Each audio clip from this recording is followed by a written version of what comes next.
نرجع تاني في فساد ووساخة بنك ناصر. بنك ناصر الزبالة، فرع الشلالات وفرع السلطان حسين. احنا هنا اهو، ادي كلية طب الميري واهو الناس هنا معاشاتها بتتسحب بوهمي في زمن الغلاء، في زمن السنة الجديدة لما الكهرباء غلت والمية غلت والغاز غلا وما فيش أي دين ضمير. بصراحة أنا مش عارفة احنا عايشين فين.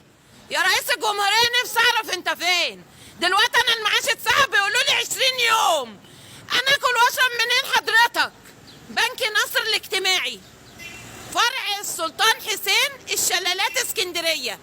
نفسي أفهم البلد دي مين اللي ممشيها؟ هي ماشيه كده اللي يقدر على التاني ياكله؟ عشان انا تعبت.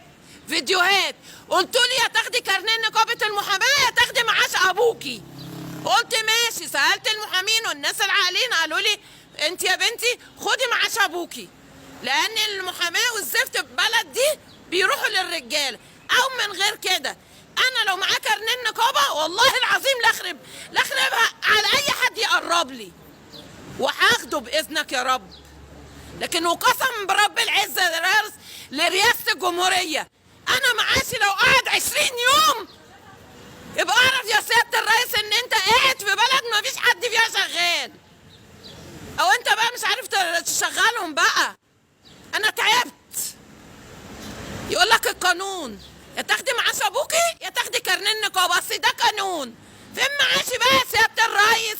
أنا عايز أعرف انا اروح ازاي واجي بكره ازاي في بلد ما فيش حد بيعمل حاجه فيها جميله.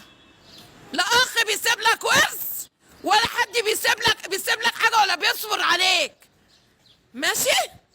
ما تنساش يا ريس انا انتخبتك 3 مرات وشكل